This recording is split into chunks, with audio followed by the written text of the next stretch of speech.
Hi everyone! Last time we had a nice episode about supporting pet parents. But what about supporting our pets, especially recognizing their pain? That's right. Some barks or meows aren't just pleasant sounds, but might be a cry for help. Pain may be visible from scars or something that's not right inside their body. Let's get started. This is Donnie, founder of Vital Pet Life. And I'm Dr. Amber, your official veterinarian at Vital Pet Life. So we're here to talk about pets, pet nutrition and wellness, anything that can help our fur children live a longer, vibrant, and happier lives. All right. Yeah. Welcome to Vital Pet Life Podcast.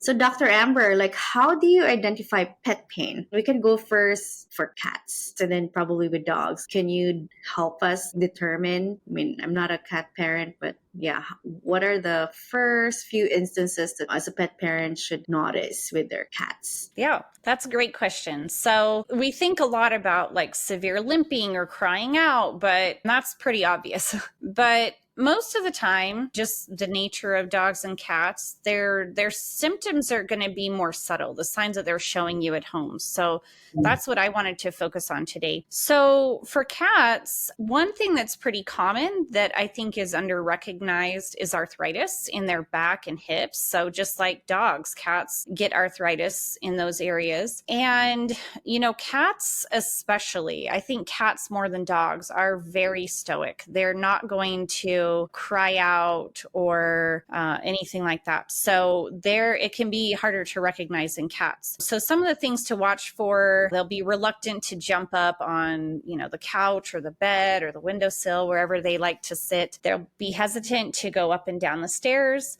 Sometimes they'll have accidents outside the litter box. If the litter box is in an area that's hard to get to, like maybe they have to go down a whole flight of stairs, and it's painful for them to do that, then they're just going to go where they are. Also, if you happen to see them in the litter box, sometimes just making that posture to go to the bathroom is painful. And so you can see some changes there where, gosh, that doesn't look quite normal or what he has been doing in the past. Also, most cats are fastidious groomers. Like they're always cleaning themselves to have a nice coat.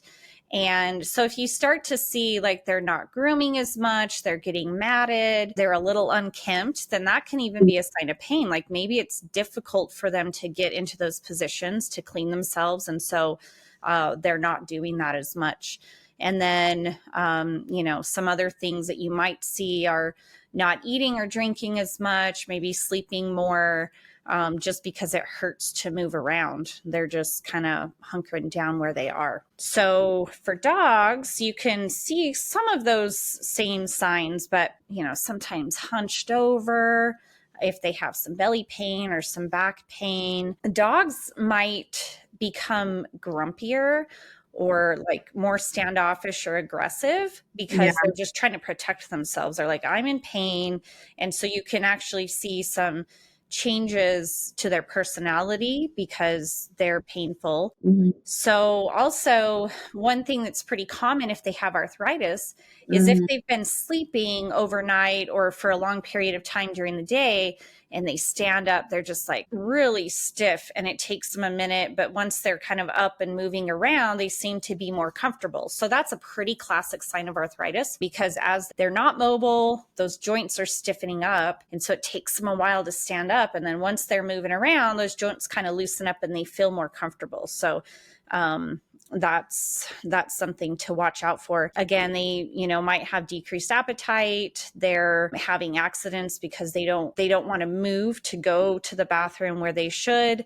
And then weight loss and not just loss of fat, but also loss of muscle mass. So if you start to see, their hips are a little more prominent, their backbone is a little more prominent, then that's definitely a sign that we need to go see the vet and see if there's something going on. Yeah, because Tuxedo, I've noticed since we got back, he has been scratching and then it's by the belly button and I'm like, okay, maybe it's allergens. But now I sprayed it with the allergy meds, and but he still scratched. But he had scabs, like a lot of scabs in the belly.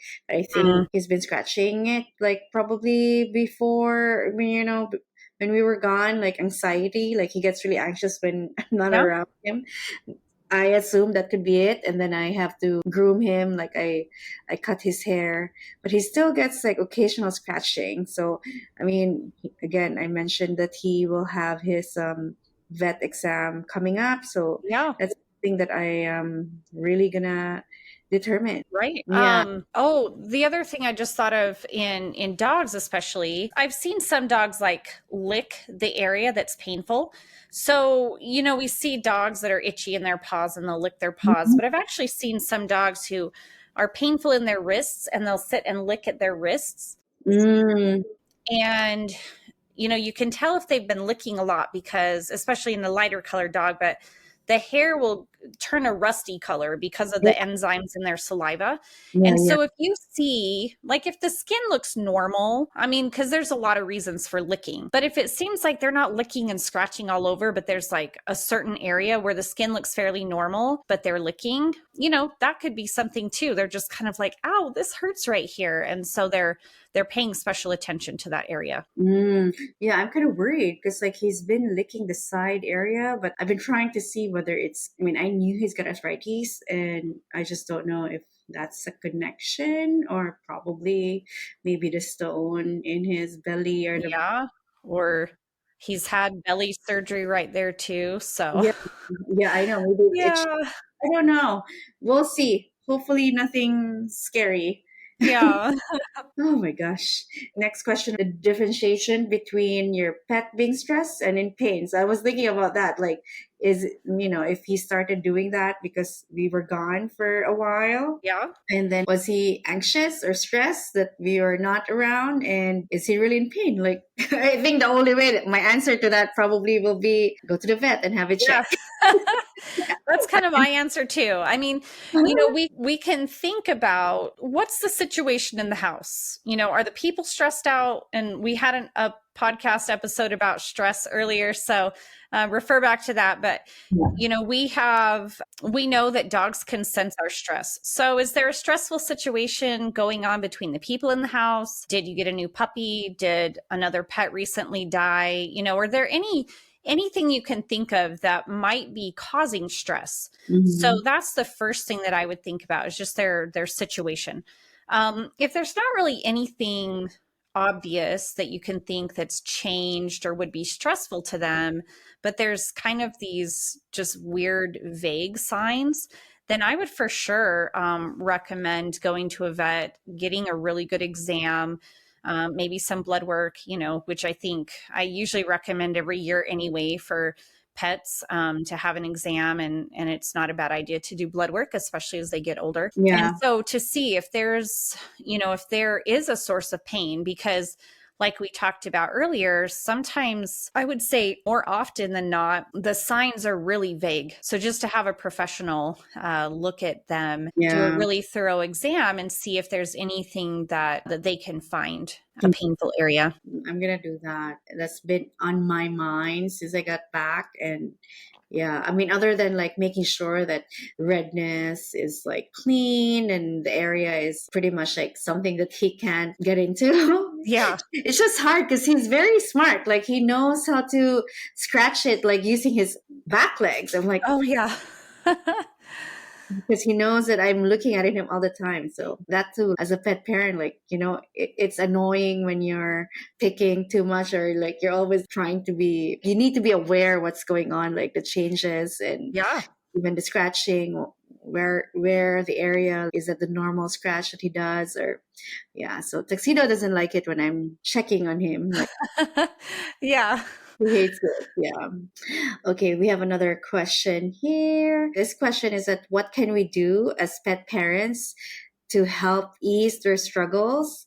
I feel like it's just pretty much like making sure that, you have them checked. Like I think Dr. Amber already replied to this. Yeah. So if they've been diagnosed with something, I mean, for sure, follow your vet's recommendation. And number one in my book is to keep them healthy in the first place. So let's, feed them a high quality diet. Let's give them the exercise that they need. Let's keep them at a normal weight. I think that we really underestimate the importance of keeping them at a normal weight. Pretty much whatever condition you're talking about, if it's, diabetes, arthritis, kidney disease, heart disease, already any kind of illness, if you add the fat on top of that, it's not just extra weight. Fat is an organ. It's an active organ. It's constantly secreting inflammatory compounds. So if you have, arthritis and your pet is also overweight, then you're getting all these inflammatory components from the fat that's going to the joints and other parts of the body. It's just like this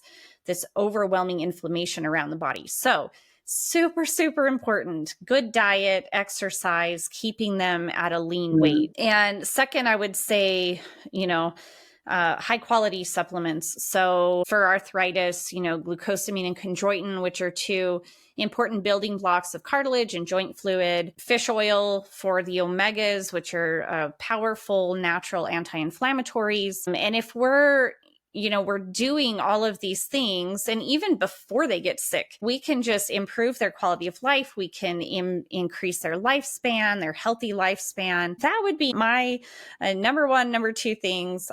Just, keep them healthy before things get catastrophic. And we're just going to improve their quality of life so much more. Yeah. I think that's my takeaway about this discussion is like, being proactive, I think, and reactive. I'm a proponent of that. That's the reason why I was able to start this business where, just like supplementing fish oil, making sure that giving them extra omega-3s and really, again, finding, because there's a lot of supplement brands or a lot of product that pretty much like says can help certain ailment, whatever. But again, you have to decipher whether it's really needed or not. And I think to your vet, again, that's very important. If you have the resources, go to a vet and have blood work done. That's what I'm going to do. Like, even if Tuxedo gets to go to a vet every like 3 months, I'm still going to do it again because I want to make sure that, all of a sudden, like why he's scratching a certain area in his belly. And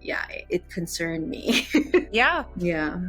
And, pain can come from anywhere. I mean, we've kind of talked about arthritis and catastrophic injuries, but they could have dental pain, they could have belly pain, they can have like neck pain. I mean, they can just have pain anywhere that can kind of cause vague symptoms, and so you're not really quite sure. So it's super important to have that evaluated by a veterinarian and come up with a plan from there, how to treat them and how we can support their health. Yeah. Well, thank you, Dr. Amber. Thank you for listening. That's it for today's episode. Don't forget to follow our channel for more talks about pets, tips, advice, and fun stuff. Happiness, vibrance, and longevity for our pets and our planet. This is Donnie, founder of Vital Pet Life. And this is Dr. Amber, your official veterinarian at Vital Pet Life. Don't forget to be a responsible pet parent. Until next time.